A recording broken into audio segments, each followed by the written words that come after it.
नमस्कार दोस्तों, हमारे यूट्यूब चैनल में आपका स्वागत है।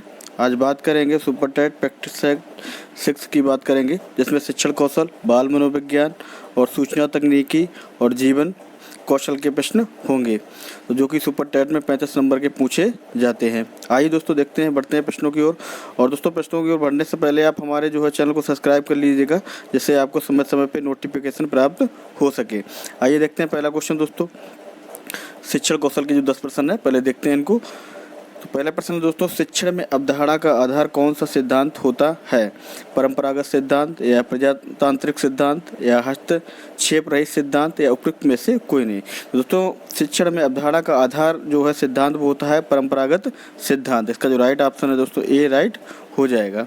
अगला देखते हैं दोस्तों। अगला प्रश्न है, कक्षा कक्ष में संप्रेषण प्रक्रिया कैसी होनी चाहिए? प्रजातांत्रिक, राजतांत्रिक या सामान्य या मिला जुला? तो दोस्तों कक्षा कक्ष में जो संप्रेषण प्रक्रिया है वो आपकी प्रजातांत्रिक होनी चाहिए। तो इसका जो राइट ऑप्शन है दोस्तों कौन सा हो जाएगा? फर्स्ट ऑप्शन सही हो जाएगा। अगला देखते हैं दोस्तों। अगला है, संप्रेषण को इंग्लिश भाषा में क्या कहते हैं? रिसीवर, सोर्स या सेंडर या कम्युनिकेशन? तो दोस्तों संप्रेषण को इंग्लिश भाषा में कम्युनिकेशन कहते हैं। तो इसका जो राइट ऑप्शन हो जाएगा वो डी ऑप्शन इज राइट हो जाएगा। अगला देखते हैं दोस्तों। अगला है दोस्तों, विद्यालय छोड़कर भाग जाने वाले विद्यार्थियों के लिए क्या करना चाहिए?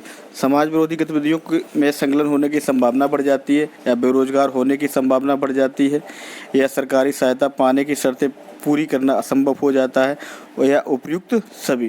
तो दोस्तों विद्यालय छोड़कर भाग जाने वाले विद्यार्थियों के लिए जो है ये सभी जो है गतिविधियां हो जाती हैं। जैसे समाज विरोधी गतिविधियों में संलग्न होने की संभावना भी बढ़ जाएगी और बेरोजगार होने की संभावना भी बढ़ जाती है और सरकारी सहायता पाने की शर्तें पूरी करने के असंभव हो जाता है। इसलिए इसका जो राइट ऑप्शन हो जाएगा दोस्तों वो डी ऑप्शन राइट हो जाएगा। अगला देखते हैं दोस्तों प्रश्न।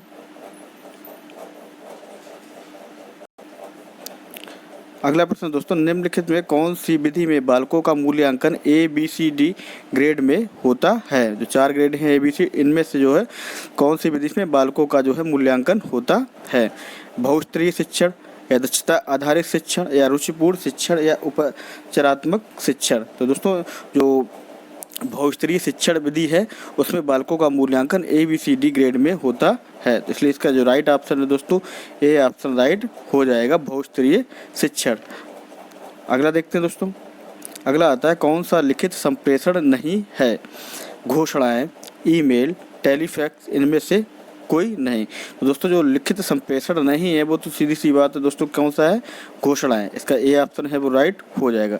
अगर दोस्तों आपको पूरे प्रैक्टिस सेट में अगर लगता है कहीं को ऑप्शन अगर इसका कोई आंसर दूसरा हो सकता है दोस्तों, या आपको कुछ लगे डाउट किसी भी क्वेश्चन में, तो आप कमेंट बॉक्स के माध्यम से ज़रूर बताइएगा। हो सकता है दोस्तों कभी कभी जल्दी में क्वेश्चन आंसर गलत हो जाते हैं। अगला देखते हैं दोस्तों।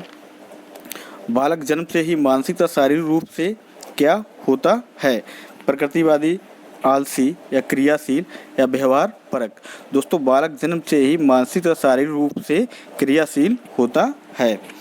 इसका जो राइट ऑप्शन हो जाएगा दोस्तों सी ऑप्शन राइट हो जाएगा, क्योंकि बालक जो दोस्तों जन्म से ही कैसा होता है? क्रियाशील के रूप में होता है। अगला देखते हैं दोस्तों। अध्यापन प्रभावशाली होगा यदि अध्यापक विषय पढ़ने में अनुभवी हो या विषय का विशेषज्ञ हो, जहाँ से विद्यार्थी पहले से ही जानते हो वहीं से शुरू करें, या बहुत से शिक्षण साधनों का प्रयोग करें। तो दोस्तों अध्यापन जो है प्रभावशाली तभी होगा जब अध्यापक जहाँ से विद्यार्थी पहले से जानते हों वहीं से शुरू करें, तो ज़्यादा बेटर होगा। इसका जो राइट ऑप्शन हो जाएगा वो सी ऑप्शन इज राइट हो जाएगा। और दोस्तों इसी प्रकार के हैं जो आपके जो क्वेश्चन है वो सुपर टेट में शिक्षण कौशल के ऐसे ही आएंगे, जो आपको थोड़ा सा ही प्रैक्टिस सेट सॉल्व करते करते अपने आप रिवीजन हो जाएगा। अगला देखते हैं दोस्तों, इंपॉर्टेंट क्वेश्चन है, अधिगम के नियमों का प्रतिपादन किसने किया था? आर्यन बुश ने या थॉर्नडाइक ने या कॉर्नबेक ने या BK पासी ने? तो दोस्तों जो अधिगम के जो नियम है उनका पता किसने किया था? थॉर्नडाइक ने। इसका जो राइट ऑप्शन है वो बी ऑप्शन इज राइट हो जाएगा। अगला देखते हैं दोस्तों। गणित अध्यापन में सर्वाधिक उपयोगी शिक्षण पद्धति कौन सी हो सकती है, निगमन पद्धति या आगमन पद्धति या संश्लेषणात्मक पद्धति या विश्लेषणात्मक पद्धति। तो दोस्तों जो गणित अध्ययन में सर्वाधिक उपयोगी शिक्षण जो पद्धति है दोस्तों वो कौन सी है? आगमन पद्धति। इसका जो राइट ऑप्शन हो जाएगा वो बी ऑप्शन इज राइट हो जाएगा। अब दोस्तों बात करते हैं बाल मनोविज्ञान के 10 प्रश्नों की। अगला आता है दोस्तों कि बच्चों के बारे में निम्नलिखित कथनों में से किस कथन से वाइगोत्स्की सहमत होते हैं? पहला आता है बच्चे तब सीखते हैं जब उनके लिए आकर्षक पुरस्कार निर्धारित किए जाएं। दोस्तों वाइगोत्स्की का ये सहमत नहीं थे, ना ही इनका ये नियम में कहीं लिखा हुआ है। अगला आता है बच्चों के चिंतन को तब समझा जा सकता है जब प्रयोगशाला में पशुओं पर प्रयोग किए जाएं। तो दोस्तों ये भी नहीं है। अगला है बच्चे जन्म से शैतान होते हैं, उन्हें दंड देकर नियंत्रित किया जाना चाहिए। दोस्तों ये भी नहीं वाइगोत्स्की के नियम के अनुसार है, ना ही उनके कोई सहमत नियम है। अगला आता है बच्चे समवयस्कों और वयस्कों के साथ सामाजिक अंतःक्रियाओं के माध्यम से सीखते हैं। तो दोस्तों उनका जो वाइगोत्स्की का जो नियम है उन्हीं की परिभाषा के अनुसार जो है वो डी ऑप्शन जो है वो राइट हो जाएगा। इसका डी ऑप्शन जो है वो सही हो जाएगा। अगला देखते हैं दोस्तों, आउट ऑफ द बॉक्स चिंतन किससे संबंधित है? अनुकूल चिंतन से या स्मृति आधारित चिंतन से या अपसारी चिंतन से या अभिसारी चिंतन से? तो दोस्तों जो आउट ऑफ द बॉक्स है वो अपसारी चिंतन से संबंधित है। इसका जो राइट आंसर हो जाएगा वो सी ऑप्शन इज राइट हो जाएगा। अगला देखते हैं दोस्तों, बाल विकास में प्रक्रिया पर बल है या वातावरण और अनुभव की भूमिका पर बल है या गर्भावस्था से किशोरावस्था तक का अध्ययन होता है? उपयुक्त सभी। तो दोस्तों बाल विकास में जो है वो ये सभी होते हैं, प्रक्रिया पर बल भी है और वातावरण और अनुभव की भूमिका पर बल है। गर्भावस्था से किशोरावस्था तक का भी अध्ययन होता है। तो उसका जो राइट आंसर दोस्तों कौन सा हो जाएगा? डी ऑप्शन इज राइट हो जाएगा। अगला देखते हैं दोस्तों, राष्ट्रीय दृष्टि बाधितार्थ संस्थान स्थित है कहाँ स्थित है दोस्तों? शिमला में या कोलकाता में या देहरादून में या दिल्ली में? दोस्तों राष्ट्रीय दृष्टि जो बाधितार्थ संस्थान है NIBH जिसे कहते हैं वो देहरादून में स्थित है। इसका जो राइट ऑप्शन हो जाएगा वो सी ऑप्शन इज राइट हो जाएगा। अगला देखते हैं दोस्तों, बच्चे के सामाजिकरण में परिवार भूमिका निभाता है। बच्चे का जो सामाजिकरण होता है उसमें परिवार भूमिका निभाता है कैसी? कम महत्वपूर्ण, रोमांचकारी या मुख्य या गौण? तो दोस्तों बच्चों के जो सामाजिकरण में है दोस्तों परिवार जो है वो मुख्य भूमिका निभाता है। इसका जो राइट आंसर हो जाएगा वो सी ऑप्शन इज राइट हो जाएगा।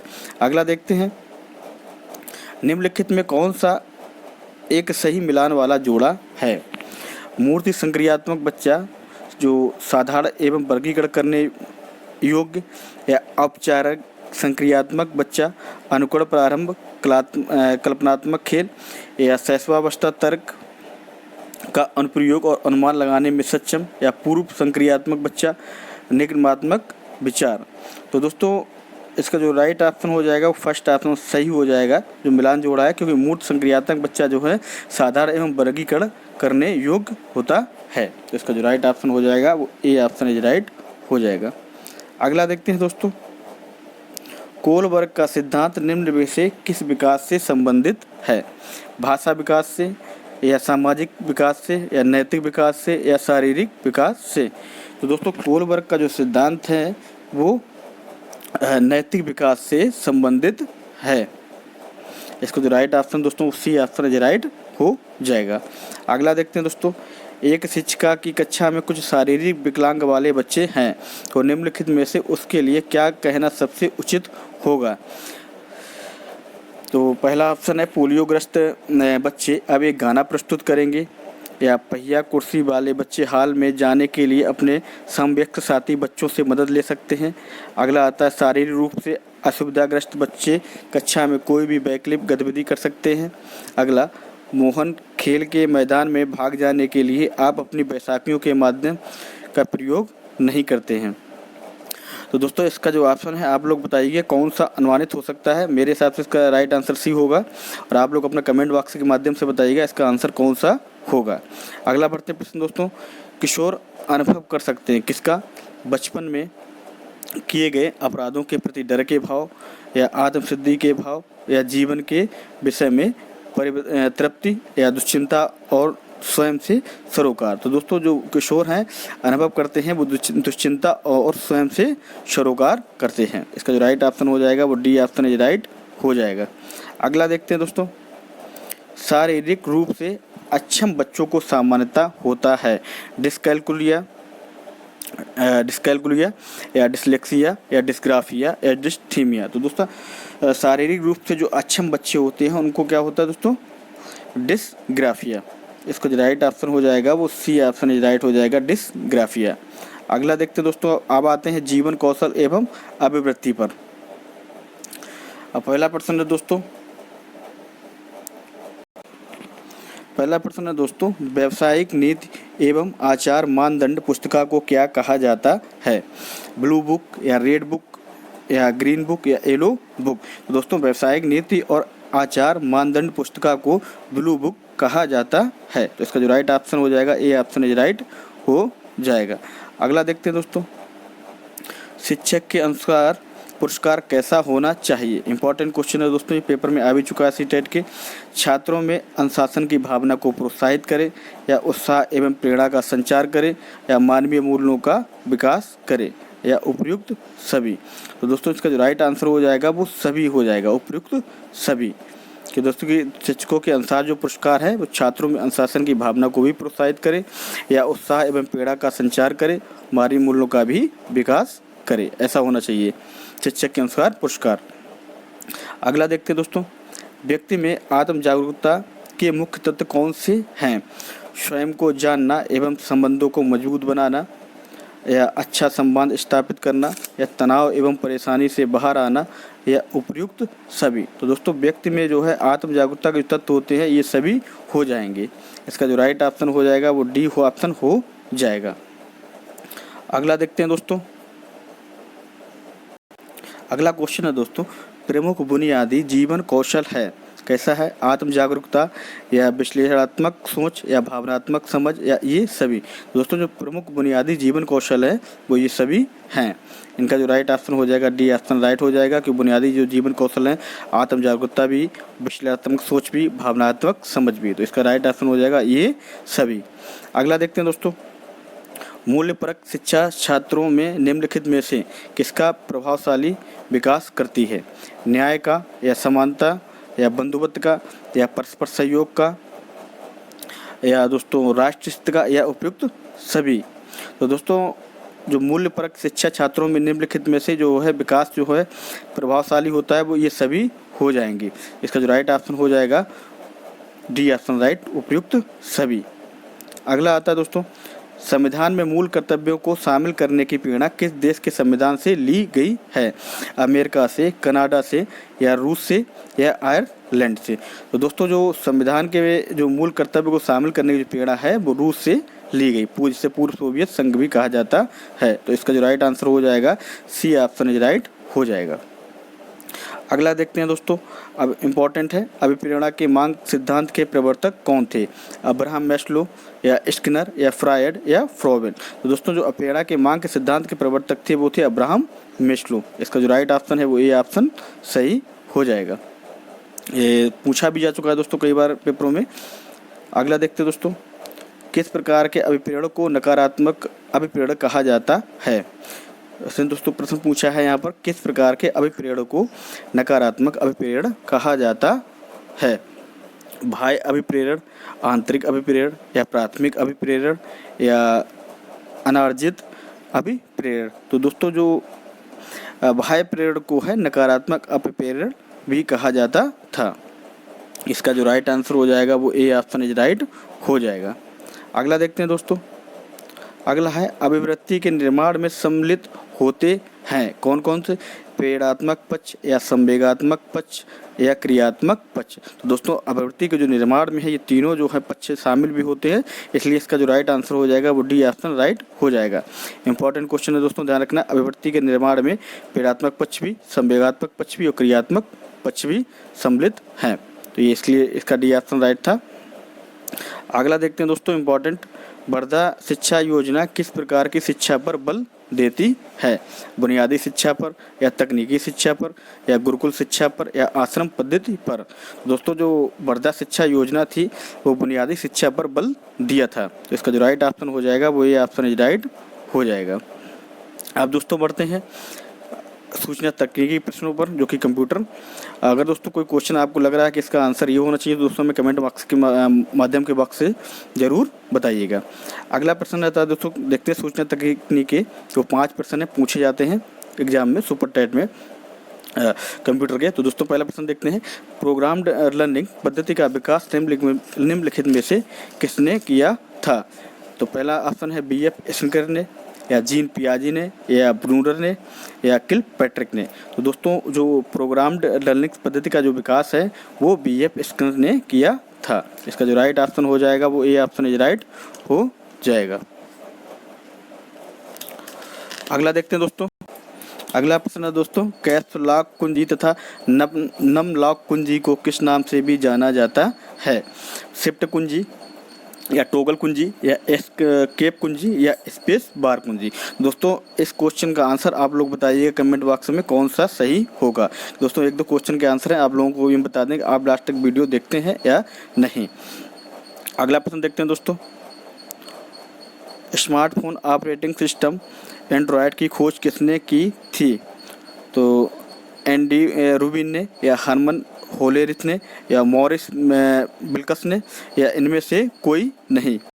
दोस्तों इसका जो राइट ऑप्शन हो जाएगा वो हो जाएगा एंडी रूबिन ने। फर्स्ट ऑप्शन इज राइट हो जाएगा। स्मार्टफोन ऑपरेटिंग सिस्टम एंड्रॉयड की जो खोज की थी एंडी रूबिन ने की थी। अगला देखते हैं दोस्तों, अगला प्रश्न है दोस्तों कि विद्यालय की समय सारणी बनाने, विभिन्न कार्यकर्ताओं की सूची बनाने एवं लंबे निबंध आदि लिखने में निम्नलिखित में से किसका उपयोग किया जाता है? पावर पॉइंट का, एक्सेल का, या वर्ड प्रोसेसर का, या पेंट का। तो दोस्तों जो बड़े बड़े जो निबंध वगैरह लिखते हैं हम लोग वो किस पे लिखते हैं? वर्ड प्रोसेसर पर। इसका जो राइट ऑप्शन हो जाएगा वो सी ऑप्शन राइट हो जाएगा। अगला देखते हैं दोस्तों, ICT का विस्तारित रूप है इंफॉर्मेशन एंड कम्युनिकेशन टेक्नोलॉजी, या इंटरेक्शन एंड कम्युनिकेशन टेक्नोलॉजी, या इंटरफेस एंड कॉमन टेक्नोलॉजी, या इंटरनेट एंड कम्युनिकेशन टेक्नोलॉजी।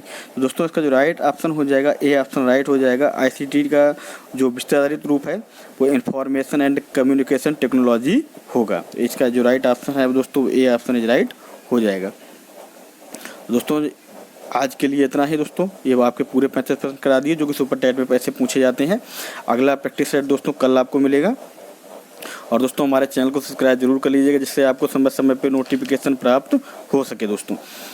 और दोस्तों हमारे जो कुछ अगर प्रश्न को आपको लग रहा है, फिर मैं कह रहा हूँ कि आंसर कुछ अगर डाउट में लगे तो दोस्तों आप कमेंट बॉक्स के माध्यम से ज़रूर बताइएगा। तो दोस्तों आज के लिए इतना ही, धन्यवाद।